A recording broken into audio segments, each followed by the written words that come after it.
Welcome back to TechKidFX for another Vechain price prediction update, and in this video I'll be giving you the latest developments that have been happening here on the Vechain chart, which at the time of this recording has continued to hold above a key area of support at around the $0.02436 mark. At the time of this recording, we have also lost the 20-day MA here on the 4-hour chart, which is now acting as resistance. We have also continued to obey the Elliot structures, where we have fully maximized our target areas to the lower side in the formation of this wave 2, and I believe that whatever we are seeing at the moment is the start of a massive bounce to the upside in the formation of this wave 3. And before I get further into the technical analysis and also give you my next price targets to the upside in the formation of this wave 3, first give this video a thumbs up, subscribe to the channel, and also check out the channel membership, and allow me to continue with the video here on the 4-hour chart by first giving you a quick recap of what has been happening, where you can see that after making our lower low down there, we started this massive bounce to the upside, obeying the Elliot structures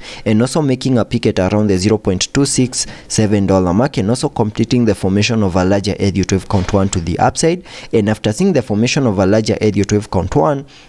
whatever we expected next is a corrective structure in the formation of a larger Elliot wave count 2, and using the Fibonacci's, connecting them from the low of the first wave to the high of that wave 1, that gave me a minimum retracement area in the formation of that wave 2 between the fib level 0.382 and the fib level 0.618. And you can see that in the formation of that wave 2, we retraced back to the area on the Fibonacci's, that is the fib level 0.382, made our low at around the $0.0224 mark, and then saw a reaction of that key area on the Fibonacci's and started this massive bounce to the upside in the formation of this wave 3, and sketching out minimum target areas to the upside in the formation of that wave 3 that I'm expecting here on the long-term scenarios, on the short-term scenarios, by connecting the trend-based Fibonacci from the low of the first wave to the high of that wave 1,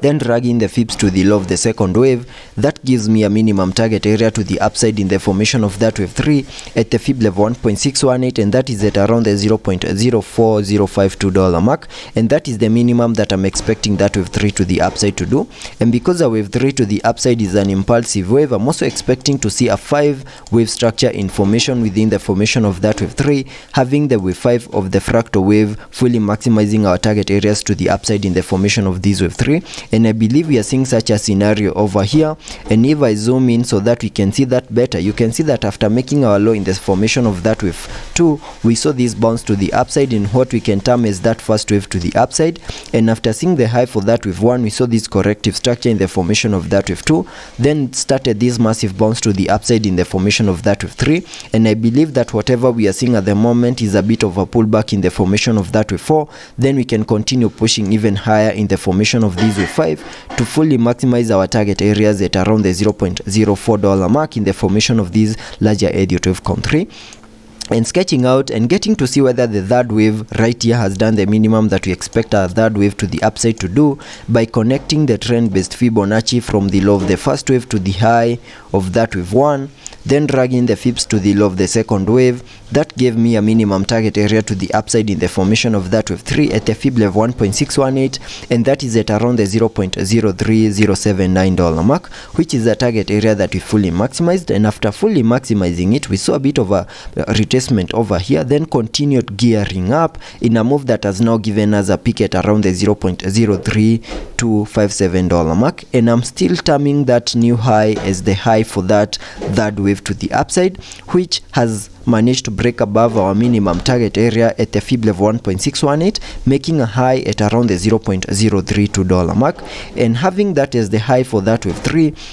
then whatever we are seeing over here is a bit of a pullback to the lower side in the formation of this wave 4, and using the Fibonacci's to get a minimum retracement area in the formation of that fourth wave to the lower side by connecting the fibs from the low of the second wave to the high of that wave 3. That gives me a minimum retracement area in the formation of that wave 4 between the fib level 0.382 and the fib level 0.5, and I can mark that target area here on the charts like that, which lies between the $0.02944 mark and the $0.02845 mark, and it is within this red target area that I'm expecting to see the low for that fourth wave to the lower side. And at the moment you can see that we have just made some this long wick to the lower side, which was an indication that the buyers were trying to get a little bit stronger after getting into this minimum retracement area. So there are chances that this might be the low for that fourth wave, and soon we can continue gearing up in the formation of that wave 5 to the upside. And if that is the case, we can also sketch out a minimum target area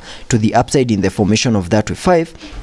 by connecting the trend based Fibonacci from the low of the first wave down there to the high of that wave 1, then dragging the fibs to the high of that wave 3, and that gives me a minimum target area at the fib level 1.618, and that is at around the $0.03921 mark, and that is the minimum that we can expect that fifth wave to the upside to do. But we need confirmations that we have seen the low for this fourth wave to the lower side by first breaking above the 20-day MA, have the support that we need for us to continue pushing even higher, and also see a break above the wave 3 high at around the $0.0326 mark. And once that happens, then that will be enough confirmation that whatever we are seeing is the start of that massive bounce to the upside in the formation of that wave 5. But as long as we are holding below the 20-day MA, we still have the risk of making one more new low in the formation of this wave 4. Then once that happens, then we can expect that massive bounce to the upside in the formation of that wave 5. So that is what I'm expecting here on the short-term scenarios. And also taking a look at the indicators before I give you the long-term scenarios that I'm expecting to play out. Here on the RSI, we are trading at around the 51 mark, meaning we have massive room for us to fully support higher prices in the formation of that wave 5, and also any movements to the lower side will still be supported on the RSI. Also taking a look at the MACD, we have been able to print a bearish cross, and we're also seeing a bit of an increase in the selling momentum here on the MACD, fully supporting one more new low in the formation of that fourth wave to the lower side. And jumping to the daily chart to give you the long-term scenarios that I'm expecting to play out, basing it on the Elliot structures. Here on the daily chart, you can see that from these low prices that we had been trading within, we saw this massive bounce to the upside, seeing the all-time high at around the $0.28 mark in what I'm terming as that first wave to the upside. And after seeing the all-time high, we started the bear market, where we had been seeing lower prices in this ABC corrective structure in a move that gave us a low at around the $0.015 mark in what I'm terming as the low for that second wave. And after seeing the low for that higher Elliot wave count 2, whatever I'm expecting next is the start of a massive bounce to the upside in the formation of these higher Elliot wave count 3, where I have minimum target areas at the fib level 1.618, and that is at around the $0.46277 mark. And once the high is in, then we can expect a wave 4 and then push even higher in the formation of that wave 5. So that is what I'm expecting on the short-term scenarios and also on the long-term scenarios, and let's be patient and see how that plays out, and I'll be keeping you updated.